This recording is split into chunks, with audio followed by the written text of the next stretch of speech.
नमस्कार दोस्तों, मैं स्वागत करता हूं मेरे YouTube चैनल पर। आज हम लेकर आए हैं आपके लिए भारतीय संविधान की वीडियो नंबर 4, जिसमें हम देखेंगे क्वेश्चन नंबर 71 से आगे की ओर। दोस्तों, ये घटना चक्र का क्वेश्चन आंसर रिवीजन चल रहा है दोस्तों। तो आप सबको जो है इस वीडियो को बहुत ध्यान से देखना चाहिए, क्योंकि मैं बिल्कुल स्टार्टिंग से करा रहा हूँ, यानी चैप्टर नंबर 1 से लेके हम आगे तक चलेंगे। सारे क्वेश्चन आंसर ऐसे ही हैं जैसे चैप्टर वाइज हैं दोस्तों, ठीक है। तो इसमें बहुत आसानी होगी, जिससे कि एक आप समायोजन बना सकते हैं वीडियो के साथ में, ठीक है दोस्तों। तो बहुत ध्यान से सुने और इसे समझें। एक एक क्वेश्चन बहुत अच्छा है, इसमें सारे क्वेश्चन जो रिपीट हो चुके हैं एग्ज़ाम में और कहीं ना कहीं आने वाले एग्ज़ाम के लिए बहुत ही इंपॉर्टेंट हो सकते हैं दोस्तों। जैसे कि पैट का एग्ज़ाम आने वाला है, पैट के लिए तो बहुत ही ज़्यादा इंपॉर्टेंट है। इससे बाहर एक भी क्वेश्चन नहीं फंसेगा, मैं गारंटी देता हूँ इस बात की। पैट के एग्ज़ाम में जो भी संविधान के सवाल आएंगे इस घटना चक्र की किताब से ही आने दोस्तों, ठीक है। बाहर से और बनेंगे कहाँ से? यही सारे क्वेश्चन होते हैं जो घुमा फिरा के पूछ लिए जाते हैं, ठीक है दोस्तों। इसलिए मैं एक एक क्वेश्चन का जो है डिस्क्रिप्शन भी पूरा दे रहा हूँ, अच्छे से डिस्क्राइब कर रहा हूँ, ताकि अब मान लो ऐसा क्वेश्चन ना बने, इससे रिलेटेड क्वेश्चन बने तो आप लोग पहचान सकें, ठीक है दोस्तों। तो आगे बढ़ने से पहले एक बात कहना चाहूँगा कि हमारे वीडियो को ज़्यादा से ज़्यादा लोगों तक पहुँचाएँ, ताकि सबका भला हो। और हमारे चैनल को सब्सक्राइब करना दोस्तों, ताकि आपको ऐसी वीडियो और आगे मिल सके, हमें सपोर्ट मिलेगा तो हम भी जो मोटिवेट होते हैं वीडियो बनाने के लिए, ठीक है दोस्तों। चलते हैं आगे क्वेश्चन नंबर 61 से। तो दोस्तों क्वेश्चन नंबर 71 क्या कह रहा है कि स्थानीय सरकारें आधार हैं। बताओ किस चीज़ का आधार है स्थानीय सरकारें? तो दोस्तों लोकतंत्र का आधार है स्थानीय सरकारें, ठीक है। लोकतंत्र का आधार है स्थानीय सरकारें, ठीक है। चलते हैं दोस्तों आगे।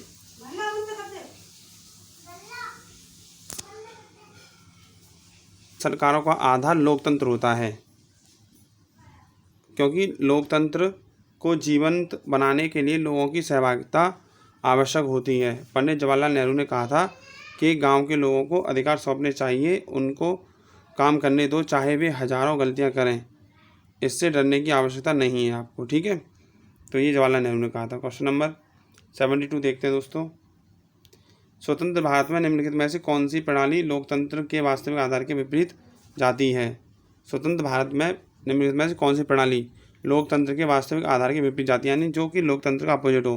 तो दलीय पार्टी प्रणाली सॉरी सर, संसदीय प्रणाली, जाति व्यवस्था या आर्थिक प्रणाली, अर्थव्यवस्था।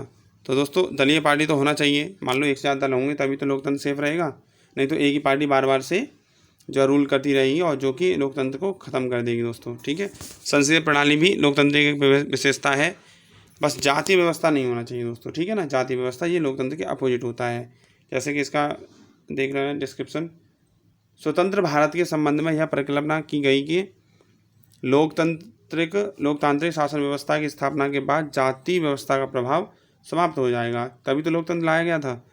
किंतु स्वतंत्रता के 6 दशकों के बाद भी, अब तो 7 दशक हो गए, जाति व्यवस्था भारतीय राजनीति से घनिष्ठ संबंध स्थापित किए हुए है, लोकतंत्र के वास्तविक आधार के विपरीत है। यानी कि आज भी जाति व्यवस्था जो है ख़त्म नहीं हुई है दोस्तों, ठीक है। जाति व्यवस्था हमारे देश में बुरी तरह से उमड़ी हुई है, ये जो कि लोकतंत्र के खिलाफ है। चलते हैं नेक्स्ट क्वेश्चन पर। लोकतांत्रिक प्रणाली के लिए निम्न में से कौन से तत्व आवश्यक हैं? तो दोस्तों स्वतंत्र एवं निष्पक्ष चुनाव होने चाहिए, सही है ये भी। अवसर की समानता सबके लिए होनी चाहिए, बिल्कुल सही है। और अधिकारों का संरक्षण, ये भी सही है। यानी उपरोक्त सभी तीनों इसमें होने चाहिए, तभी एक सरकार की व्यवस्था लोकतांत्रिक व्यवस्था कहलाएगी दोस्तों, ठीक है। चलते हैं नेक्स्ट क्वेश्चन पर। देखा जाए तो तुम्हारा पहला चैप्टर यहाँ तक खत्म हो चुका है दोस्तों। अब हम बात करते हैं चैप्टर नंबर 2, मूल अधिकार एवं मूल कर्तव्य से संबंधित, ठीक है। मूल अधिकार और मूल कर्तव्य दोस्तों। कलर चेंज कर ले रहे हैं यहाँ पर, wait a second, blue, okay, ठीक है दोस्तों। तो भारतीय संविधान में मूलभूत अधिकार किस संविधान से लिए गए थे? तो सबको पता है, तो अमेरिका के संविधान से हमने चुराए हैं मूलभूत अधिकार। देखिए, चुराने का मतलब ये नहीं है कि इसमें कोई बुराई है। हम लोग क्या करते हैं, दूसरे देश के संविधान को हम पढ़ते हैं, ठीक है, और उसमें जो भी प्रावधान हमारे देश के अकॉर्डिंग अच्छे होते हैं, उसमें हम और ज़्यादा संशोधन करके जो है अपने देश के संविधान में सम्मिलित कर लेते हैं दोस्तों, ठीक है। तो चुराने का मतलब कोई गलत ना समझे। चलते हैं नेक्स्ट क्वेश्चन पर दोस्तों। नागरिक समता का आशय है। नागरिक समता का आशय क्या है कि कानून की समक्ष समता होनी चाहिए, बिल्कुल सही है। अवसर की समानता होनी चाहिए, बिल्कुल सही है। धन का समान वितरण, राज्य के मामले में भागीदारी का समान अधिकार। तो दोस्तों इसमें नागरिक समता का मतलब होता है अवसर की समानता होनी चाहिए सबके लिए, ठीक है। अवसर की समानता सबके लिए होनी चाहिए दोस्तों। अनुच्छेद 14 के तहत सभी भारतीयों, नागरिकों और गैर नागरिकों यानी जो सिटीजन है भारत के और जो नहीं भी है सिटीजन, को विधि के समक्ष समता का अधिकार प्रदान किया गया है। जबकि अनुच्छेद 16 के तहत देश के सभी नागरिकों को लोक नियोजन के विषय में अवसर की समानता प्रदान की गई है। यानी कि विधि के समक्ष सभी लोग एक समान है, चाहे वो भारत के नागरिक हों चाहे नहीं हों। लेकिन आर्टिकल 16 कहता है कि भारत के जो नागरिक हैं वो लोक नियोजन के अवसर में विषय में अवसर की समानता प्रदान की गई है उनको। तो दोस्तों ये लोक नियोजन का मतलब होता है सरकारी नौकरी वगैरह जो भी सरकारी काम होते हैं उसमें सब समान है। समता से आशय अवसर की समानता से है, ठीक है। नेक्स्ट क्वेश्चन पे चलते हैं। संविधान की किस धारा के अंतर्गत कोई भी व्यक्ति मूलभूत अधिकारों के हनन का मामला सीधे उच्चतम न्यायालय में उठा सकता है? दोस्तों आर्टिकल 32 के तहत, अगर वो सुप्रीम कोर्ट की बात कर रहा है उच्चतम न्यायालय की, तो आर्टिकल 32 के तहत डायरेक्ट जा सकता है। यदि किसी व्यक्ति के मौलिक अधिकारों का हनन किया जा रहा है तो वो डायरेक्ट जाके सुप्रीम कोर्ट में केस ठोक सकता है किसी दूसरे पर जो हनन कर रहा है, ठीक है। तो option number A is correct answer दोस्तों। भारतीय संविधान के अनुच्छेद 32 के प्रावधानों के तहत देश का कोई भी व्यक्ति मूलभूत अधिकारों के हनन का मामला सीधे उच्चतम न्यायालय में उठा सकता है यदि व्यक्ति का मूल अधिकार है और इसे संवैधानिक उपचारों के अधिकार के नाम से भी जाना जाता है, ठीक है। संवैधानिक उपचार के नाम से भी जाना जाता है दोस्तों, ठीक है। चलते हैं नेक्स्ट क्वेश्चन पर। क्वेश्चन नंबर 4 है दोस्तों, मौलिक अधिकारों को लागू करने के लिए निम्नोक्त में से किसी न्यायालय द्वारा क्या जारी किया जाता है? तो दोस्तों रिट जारी करी जाती हैं जिसको हम समादेश भी कहते हैं इंग्लिश में।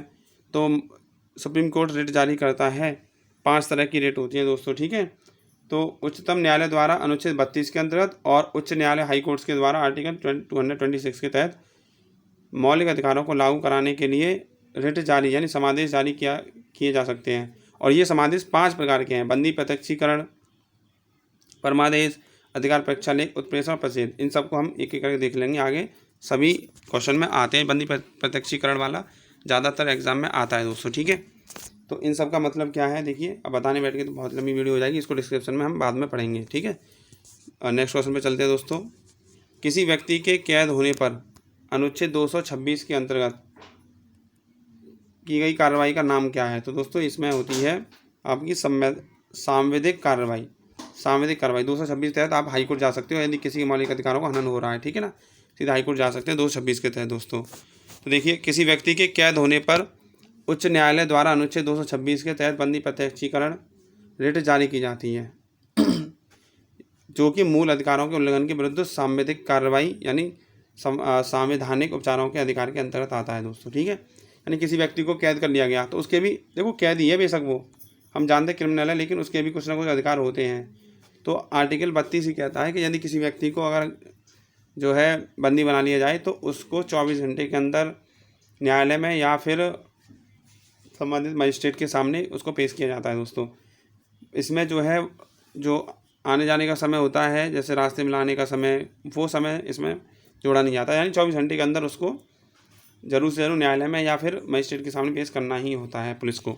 ऐसा नहीं होता है तो फिर वो कैदी जो है अधिकारी पे, संबंधित अधिकारी पे केस ठोक सकता है दोस्तों, ठीक है।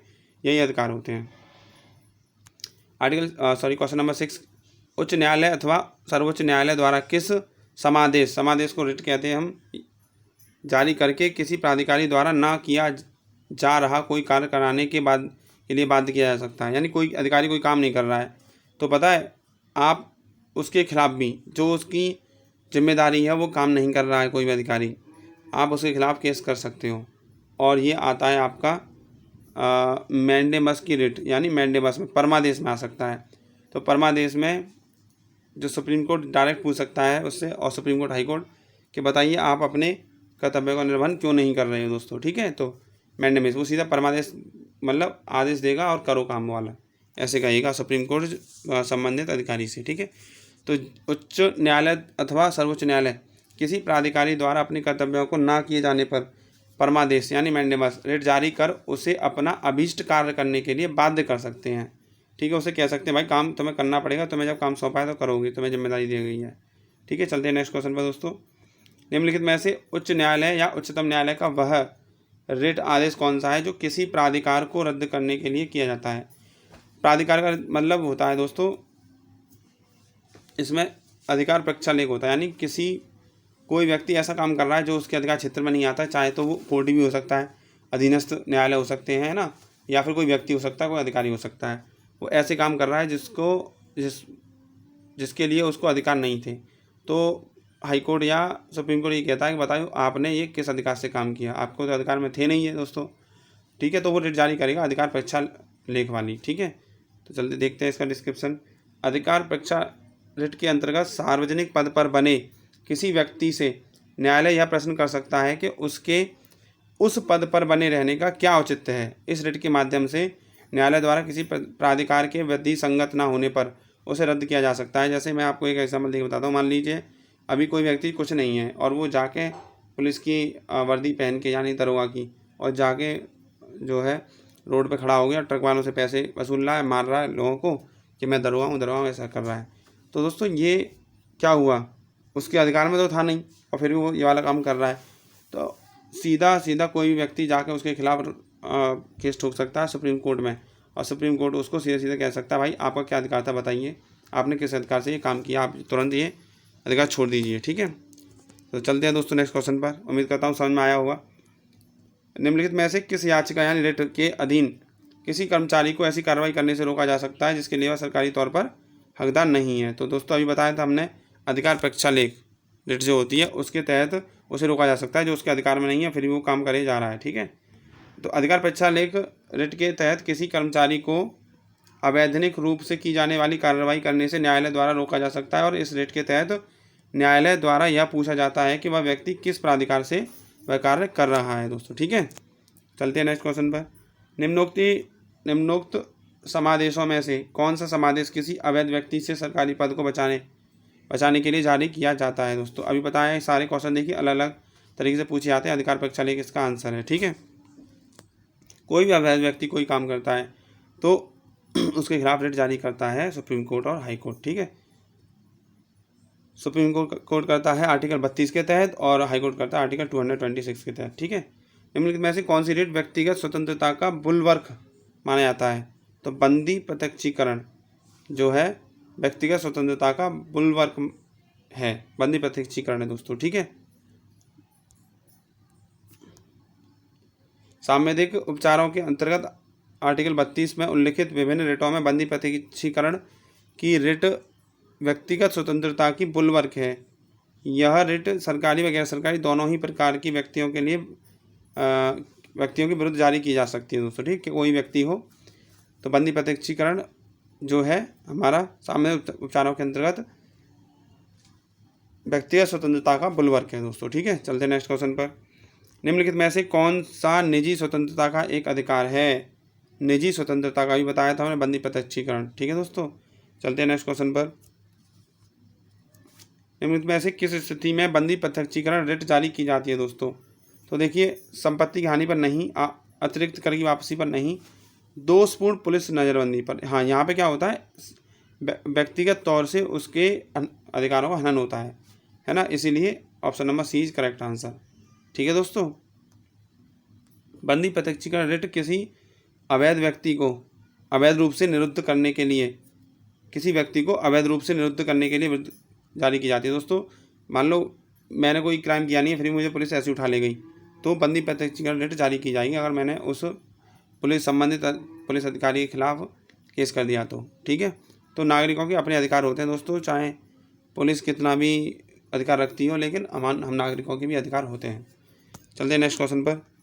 निम्नलिखित रिट में किसका शाब्दिक अर्थ यह है कि सशरीर प्रस्तुत करो।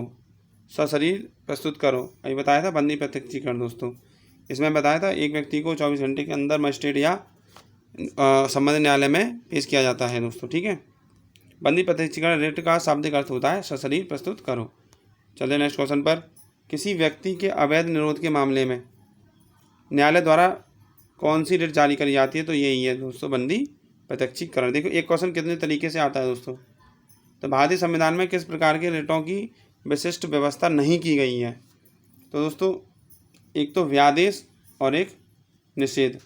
तो व्यादेश और निषेध ये दोनों तरह की रिटों की विशिष्ट व्यवस्था नहीं की गई है दोस्तों। अब ये क्या है देखिए, मूल अधिकारों के उल्लंघन की स्थिति में उच्चतम न्यायालय और उच्च न्यायालय, सुप्रीम कोर्ट और हाई कोर्ट 5 तरह की रिट जारी करता है। कौन सी होती हैं? बंदी प्रत्यक्षीकरण, परमादेश, प्रतिषेध, अधिकार परीक्षा लेख और उत्प्रेषण। तो दोस्तों इन पांचों के अलावा जो होगा वो सब गलत होगा। तो व्यादेश नहीं है हमारे पास, निषेध भी नहीं है इन पांचों में, इसलिए वो गलत है दोस्तों। चलते नेक्स्ट क्वेश्चन पर। उच्चतम न्यायालय द्वारा कितने प्रकार की रिटें जारी की जा सकती हैं। तो उच्चतम न्यायालय द्वारा दोस्तों 5 प्रकार की रिटें जारी की जा सकती हैं, अभी हम बता चुके हैं पहले से। चलते नेक्स्ट क्वेश्चन पर। निम्नलिखित में से वह अधिकार कौन सा है जिसकी गणना भारत के संविधान में नहीं की गई है लेकिन जिसे उच्चतम न्यायालय ने मौलिक अधिकार बताया दोस्तों। ठीक है, मौलिक अधिकार बताया है, संविधान में नहीं की गई थी शुरू में, और लेकिन अब ये संविधान में लिख दिया है। राइट टू प्राइवेसी, जिसे निजता का अधिकार कहते हैं, आर्टिकल नंबर 21 में आता है दोस्तों ये। ठीक है, आर्टिकल 21 में आता है ये, तो देख ले रहे हैं इसको। विधि के समक्ष समानता अनुच्छेद 14 के तहत स्पर्शता का उन्मूलन यानी डेमोलिशन ऑफ अनटचेबिलिटी जो है अनुच्छेद 17 के तहत एसोसिएशन या संघ यूनियन बनाने का अधिकार 19 का फर्स्ट का सी के तहत मौलिक अधिकारों के रूप में भारतीय संविधान शामिल किए गए हैं। लेकिन निजता के अधिकार की गणना यद्यपि भारतीय संविधान में नहीं की गई है, तथापि उच्चतम न्यायालय ने आर्टिकल 21 प्राण और दैहिक स्वतंत्रता का अधिकार, जो आर्टिकल 21 हमारा जीने का अधिकार कहते हैं इसको दोस्तों हम, की व्याख्या करते हुए निजता के अधिकार, राइट टू प्राइवेसी, स्वास्थ्य के अधिकार आदि को इसके तहत मौलिक अधिकार माना है दोस्तों। ठीक है, अब ये राइट टू प्राइवेसी होती क्या है, जैसे कि एक एग्जाम्पल मैं बता दे रहा हूँ आपको। जैसे आप अपना व्हाट्सएप चला रहे हैं ना, या कोई भी फ़ोन चला रहे हैं, तो आपके व्हाट्सएप को, आपके फ़ोन को कोई दूसरा व्यक्ति देख नहीं सकता है। अगर वो कुछ करता है उसमें देखता है तो ये बहुत बड़ा क्राइम माना जाएगा। आपकी कॉल रिकॉर्ड को कोई कॉल को कोई रिकॉर्ड करता है ना, बिना किसी वजह, तो ये भी एक क्राइम है दोस्तों, आपकी प्राइवेसी भंग कर रहा है। आपका मन है अकेले रहने का, अकेले बैठने का, अगर कोई आपको आके ज़बरदस्ती डिस्टर्ब करता है तो ये भी एक क्राइम है दोस्तों। तो ये सारे हमारे अधिकार हैं, आर्टिकल 21 में आते हैं, राइट टू प्राइवेसी कहता है। ठीक है, भारतीय संविधान के मौलिक अधिकारों के अंतर्गत इनमें से क्या सम्मिलित नहीं है। भारतीय संविधान के मौलिक अधिकारों के अंतर्गत तो भाषण की स्वतंत्रता का अधिकार है हमें दोस्तों, मौलिक अधिकार में आता है। ठीक है, और विधि के समक्ष समता का अधिकार आता है इसमें, और संवैधानिक उपचार का अधिकार आता है। समान कार्य के लिए समान वेतन नहीं आता, ये हमारे आता है आर्टिकल 44 में दोस्तों, क्योंकि ये एक समान नागरिक सिविल संहिता में आता है दोस्तों। तो option number D is correct answer. ठीक है, ये मैंने बता दिया, आप देख लेना। निम्न में से कौन सा जोड़ा अनुकूल सही नहीं है, अनुकूल नहीं है, तो गलत बताना में। तो 14 विधि के अनुसार समानता सही है, और 16 में समान अवसर सही है, उपाधियों का समापन 17 में नहीं सही है दोस्तों। इसमें तो अस्पष्टता आता है, अनटचेबिलिटी, तो 17 गलत है। सैनिक उपाधियों का अनुमति 18 में आता है दोस्तों, सही है। तो option number C is correct answer इसमें।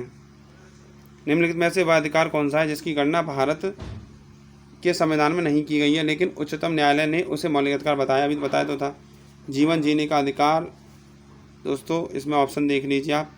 तो ये कह रहा है कि अधिकार कौन सा है जिसकी गणना भारत के संविधान में नहीं की गई है लेकिन उच्चतम न्यायालय ने उसे मौलिक अधिकार बताया है दोस्तों। तो कौन सा, स्थायी आवास का अधिकार, ये ऊपर नहीं दिया गया, हमारे संविधानों में नहीं दिया गया है लेकिन इसको मौलिक अधिकार बताया है।